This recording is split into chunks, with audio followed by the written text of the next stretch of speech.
Hey, what's up guys? Here today with a video for you. 5 tips for you iPhone users on how to conserve your battery life. A lot of us know that battery life can drain really quickly when you're using certain services, certain applications and whatnot. So today I have 5 tips and 1 bonus tip for iPhone 4S users on how to conserve your iPhone battery life. Now the iPad 3, or the new iPad as they're dubbing it, is actually coming out this Friday, March 16th, so I will have a separate video on how to conserve your battery life on the iPad, because there's some different settings, application, and tweaks between the iPhone and the iPad. But without further ado, let's get into today's top 5 ways to consume your iPhone battery life with 1 bonus tip for you iPhone 4S users. This episode of Dimco is brought to you by Young Hollywood. They've got the hottest names in music, movies, TV, fashion, sports, you name it, they've got it. Click the annotation here to subscribe to this channel and leave a comment telling them that I sent you. I guess before we begin with the video, you guys are going to ask, did I order the iPad 3 or the new iPad as they're dubbing it? Yes, I did. I ordered the 32GB Wi-Fi model. If you guys are interested in purchasing my iPad 2,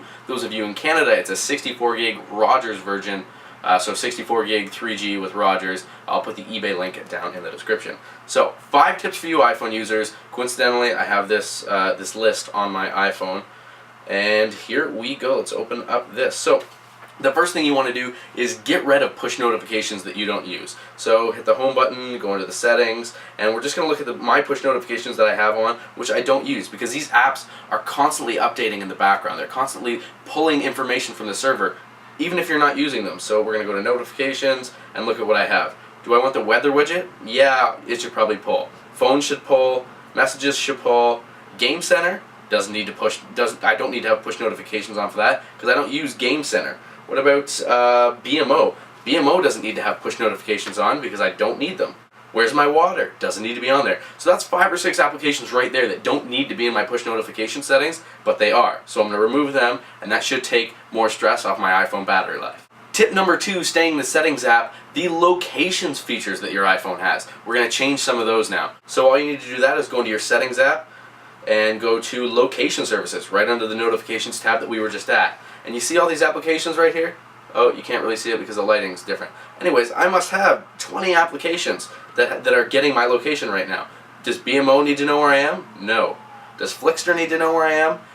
Yes, because it has the movie theaters, which movie theaters are near you, so I'm going to keep that on there. Gas Buddy needs to know where I am. Go Transit does not need to know where I am. Messenger probably doesn't need to know where I am. Mixology doesn't need to know where I am. Ocarina doesn't need to know where I am. PhotoSynth doesn't need to know where I am. Realtor doesn't need to know where I am. Rocket Man needs to know where I am.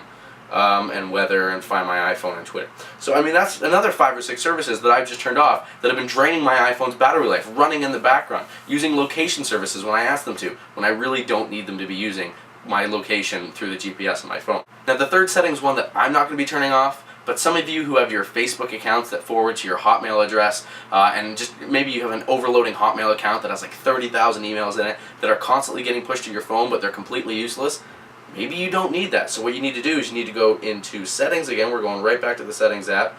Go all the way down to mail, contacts, and calendars, and then go to fetch new data and turn that off. Turn push off. That means that you'll still be able to get email on your device. You just have to open the email app and hit sync or hit refresh, and the emails will come in. It won't come in automatically. Like right now, I have it to push to the server every 15 minutes to get new emails. And even if you have it at every 15 minutes right now, and maybe you just put it to hourly so that every hour it updates your emails. That'll still work. That'll still help your battery life. It's just not checking every 15 minutes on the server without you knowing. Because if you think about it, 15 minutes adds up every day. Alright, now the fourth tip we're going to be using is close background applications. Apple has this kind of app switching thing that they like to do now. It's not necessarily more than one app running at the time, but you can switch between apps without entirely closing out of the app. So if you double tap the home button, which a lot of people don't know. A lot of people are like, Luke, my phone's clogged down, my friends and stuff, and then I open up their phones and they've got 300 apps still running.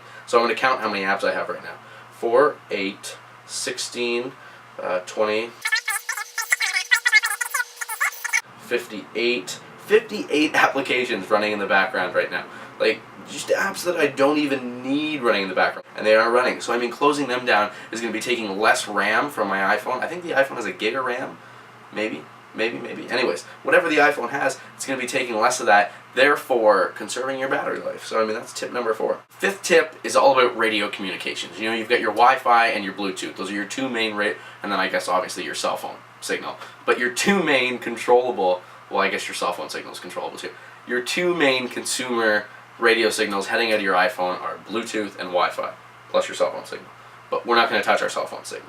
If you're not at home, if you're not somewhere where you know you're not going to be connecting to Wi-Fi, or you don't want your phone searching for Wi-Fi, turn the Wi-Fi feature off. You have no idea how much battery it drains when your phone is constantly searching for different Wi-Fi networks, constantly providing you with networks that you connect to. The other thing is Bluetooth. Turn Bluetooth off. Bluetooth is constantly searching for other devices to connect to send files to pair with. Okay, turn Bluetooth off. And that's also, if you turn Bluetooth off when you're not using it, that's also a really good way to protect against scams and people cloning your phone. So that's been 5 tips: push notifications, location apps, push email, frequently close background apps, and stop your Wi-Fi and Bluetooth services for heading out. That's going to really affect your iPhone battery life. It'll really add, you know, maybe 10 or 20% on during the day if you notice that you're getting close to the bitter end near the end of the day, you know, remaining 10% battery or not. This is going to add a lot of life to your battery, and actually it might even help increase the cycles of how many cycles your battery uses,